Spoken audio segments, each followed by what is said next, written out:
नमस्कार। सासाराम के सदर अस्पताल में जो ये भव्य भवन दिखाई पड़ रहा है, इस भव्य भवन को कोई भी देखकर जब यहाँ पर इलाज कराने के लिए आता होगा तो उसे लगता होगा कि इसमें काम करने वाले चिकित्सक और जो स्वास्थ्यकर्मी हैं उनका अनुभव अच्छा होगा, उनके द्वारा मरीजों का इलाज सही तरीके से किया जाएगा। लेकिन जैसे ही मरीज इलाज कराने के लिए अंदर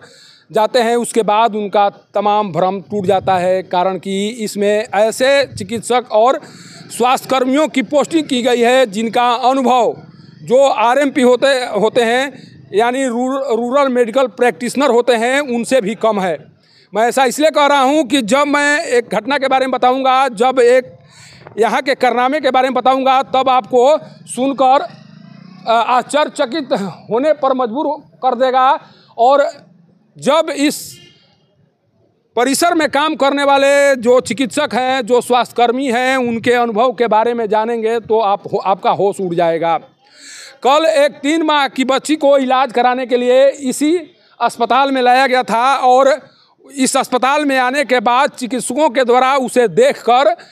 सीरियस मरीज बताते हुए उसे यहाँ से रेफ़र कर दिया गया और कहा गया कि आप यहाँ से प्राइवेट अस्पताल में ले जाइए, कारण कि यहाँ पर उस तरह की व्यवस्था नहीं है। आपकी बच्ची की स्थिति काफ़ी नाजुक है और उसको इसी तरह का बात समझाकर यहाँ से रेफ़र कर दिया गया। सोचिए कि किस तरह से एक बच्ची को इस अस्पताल के द्वारा रेफ़र किया जाता है और उस बच्ची को उसके परिजनों के द्वारा यहाँ पर एक बिना किसी डिग्री होल्डर चिकित्सक के यहाँ इलाज कराया जाता है और उस इलाज के माध्यम से वो बच्ची ठीक हो जाती है। जब एक आरएमपी या जिसके पास कोई डिग्री नहीं है उस डिग्री वाले चिकित्सक के द्वारा इलाज करके उस बच्ची को ठीक कर दिया जाता है, तो फिर इसमें काम करने वाले जो चिकित्सक हैं, जो स्वास्थ्यकर्मी हैं, उनका अनुभव कितना है, उनके पास ज्ञान कितना है, आप इसी बात से अंदाज़ा लगा सकते हैं। ऐसा क्यों न कहा जाए कि यहाँ पर कार्य करने वाले चिकित्सकों का जो अनुभव है, जो ज्ञान है, वो आरएमपी जिसे रूरल मेडिकल प्रैक्टिशनर कहा जाता है उससे भी कम है। और इसीलिए यहाँ पर इलाज के लिए आने वाले मरीजों को इसका कोई फ़ायदा नहीं मिल रहा है। यहाँ पर जो चिकित्सक काम कर रहे हैं, जो स्वास्थ्यकर्मी काम कर रहे हैं, उनका काम केवल यही है कि मरीजों को सीरियस बताकर उन्हें प्राइवेट अस्पताल में भेज दिया जाए। और इसीलिए सासाराम में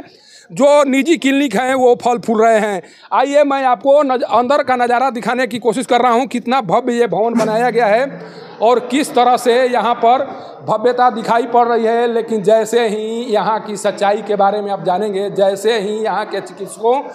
के अनुभव के बारे में जानेंगे, जैसे ही यहाँ के स्वास्थ्यकर्मियों के अनुभव के बारे में जानेंगे, उसके बाद आपको पता चलेगा कि सासाराम के सदर अस्पताल में किस तरह से इलाज होता है। देखिए कितना भव्य भवन बनाया गया है, किस तरह से जो चिकित्सक हैं, जो स्टाफ है, उनके लिए व्यवस्थाएं की गई हैं। लेकिन इस व्यवस्थाओं के बाद भी, इस तरह की व्यवस्थाओं के बाद भी किस तरह से यहाँ पर मरीजों का इलाज होता है, किस तरह से एक आरएमपी डॉक्टर जिस मरीज को ठीक कर सकता है उसको यहाँ से सीरियस बताकर रेफ़र कर दिया जाता है। तो क्यों न कहा जाए कि सासाराम के सदर अस्पताल में वैसे चिकित्सकों की पोस्टिंग की गई है जिनका अनुभव एक आरएमपी डॉक्टर से भी कम है। और यही कारण है कि कल जिस बच्ची को यहाँ से सीरियस बताकर रेफ़र किया गया, उस बच्ची को यहीं सासाराम में ही बिना किसी डिग्री वाले चिकित्सक के द्वारा ठीक कर दिया गया और वो बच्ची पूरी तरह से स्वस्थ है।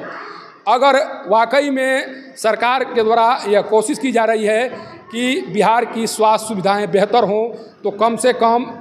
नए भवन या सुविधाजनक भवन बनाने से पहले उसे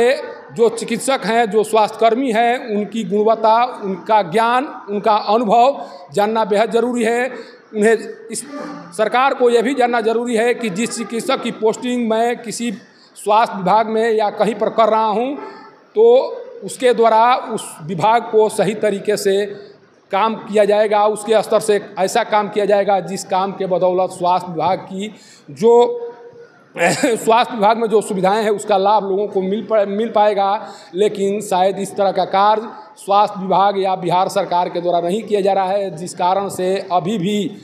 इतने सुंदर भवन होने के बावजूद यहाँ पर आने वाले मरीजों का इलाज नहीं हो रहा है। केवल चिकित्सक और स्वास्थ्यकर्मी खानापूर्ति कर रहे हैं और खानापूर्ति का ही असर है कि सासाराम शहर में जो छोटे छोटे अस्पताल हैं, जो चिकित्सालय हैं, वो फल फूल रहे हैं और गरीबों का शोषण कर रहे हैं। और कल जिस तरह से एक बच्ची के साथ कार्य किया गया है या चिकित्सकों के द्वारा रेफर किया गया है, वो ये बताने के लिए काफ़ी है कि सासाराम के इस अस्पताल में काम करने वाले चिकित्सक केवल जो निजी अस्पताल है वहाँ पर मरीजों को रेफ़र करने के लिए बैठे हुए हैं और उसके माध्यम से न केवल अपना पॉकेट गर्म कर रहे हैं बल्कि पूरे सिस्टम को ख़राब करने पर तुले हुए हैं। सासाराम के सदर अस्पताल से पब्लिक न्यूज़ के लिए सत्येंद्र चौबे की रिपोर्ट।